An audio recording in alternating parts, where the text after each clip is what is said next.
प्रगटनाथ महादेव की जय।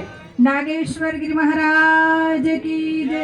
हरि ओम नमः पार्वती पतये। हर हर महादेव। प्रगटनाथ महादेवना चरणों कोटि कोटि प्रणाम।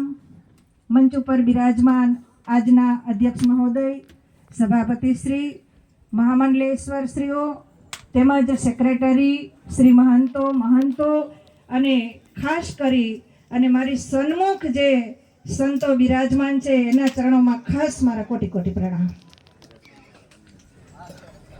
આજે જ્યારે નાગેન્દ્રગીરી બાપુની 36મી પુણ્યતિથિએ ફરી પાછા આપણે એક વર્ષ દિવસે ભેગા થયા છીએ, ત્યારે પૂજ્ય બાપુનું જે કાંઈ એમણે ભોગ દીધો છે, માત્ર ને માત્ર એટલું જ કહેવા માંગુ છું કે બાપુએ જે કાંઈ અહીંયા સહન કર્યું છે, એમણે જે કાંઈ ભોગ દીધો છે, એ ભોગને આપણે નિરર્થક નહીં જવા દઈએ એવો અહીંથી સંકલ્પ કરીશું અહીંથી। બીજી વાત, શાસ્ત્રોક્ત કે જે દેવાદિદેવ મહાદેવ એટલે કે આખા જગતનો નહીં પણ વિશ્વનો, આખા બ્રહ્માંડનો બાપ બેઠો છે, એ ક્યારેય અહીંથી શક્ય જ નથી કે જે અત્યારે પ્રશાસન દ્વારા આ જે અત્યારે આપણને ટોર્ચર કરવામાં આવે છે, ખાસ કરી અને જે સાચા સનાતનીઓ છે, સાચા શિવ ભક્તો એવા જે મનાભાઈ છે, એક મોટો આતંકવાદી હોય એવી રીતે એને વારંવાર અહીંથી ટોર્ચર કરવામાં આવે છે। આ કેટલા અંશે સાચું છે, પણ માત્ર ને માત્ર હું એટલું જ કહેવા માંગુ છું કે આખા રસ્તા ઉપર સ્લોગન બહુ સારા લગાવેલા છે, સુવિચાર બહુ સારા તમે મૂક્યા છે, માત્ર ને માત્ર એને અનુસરશો ને તોય આ તમને સત્ય હકીકત સમજાઈ જશે। માત્ર સુવિચાર લખવાથી કઈ મેળ નથી પડતો, માત્ર મોબાઈલમાં સુવિચાર વાંચવાથી મેળ નથી પડતો, એને તમારા લખેલા સુવિચાર તમારે તમારા હૃદયમાં ઉતારવાની જરૂર છે, ખાસ આ જરૂર છે।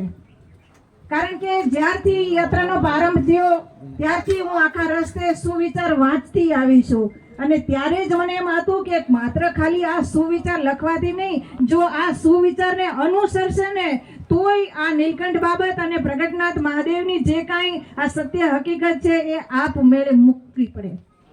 આપણે મોટા મોટા દેરાસરો નથી જોતા, એમના ઉપાશ્રયો નથી જોતા, મારા પૂર્વ વક્તાઓએ બધાએ વારંવાર એ જ કીધું છે અને હું એ પણ રિપીટ કરું છું કે આપણે એ નથી જોતું, માત્ર ને માત્ર અમારો નીલકંઠ મહાદેવ અને પ્રગટનાથ જોઈએ છે, ને અમારે માત્ર એક જળનો લોટો ચડાવવો છે। વિચાર કરો કે આ સત્તાનો કેટલો બધો દુરુપયોગ થાય છે। એક શિવાલયની અંદર તમે પ્રસાદ ન વેચી શકો, એક શિવાલયની અંદર તમે બેસી અને સાધના ન કરી શકો, પણ એટલું યાદ રાખજો કે રાજા રાવણ જેવા હાલ્યા ગયા છે, કાયમને માટે કોઈની સત્તા ટકતી નથી, એટલું યાદ રાખવું પડે। માતૃશક્તિઓની અહીંયા મારે સાધ્વીઓની જ્યારે ખૂબ ઉપસ્થિતિ છે ત્યારે એટલું જ કહીશ કે જ્યારે જ્યારે જરૂર પડે, અને બીજી વાત મુદ્દાની એ છે કે એ તો અભી ટ્રેલર હે, પિક્ચર અભી બાકી હે। કારણ કે હવે માત્ર ને માત્ર સારા સારા પ્રવચન કરવાથી કાંઈ નહીં મળે, આમાં જાગૃતિ લાવવી પડશે।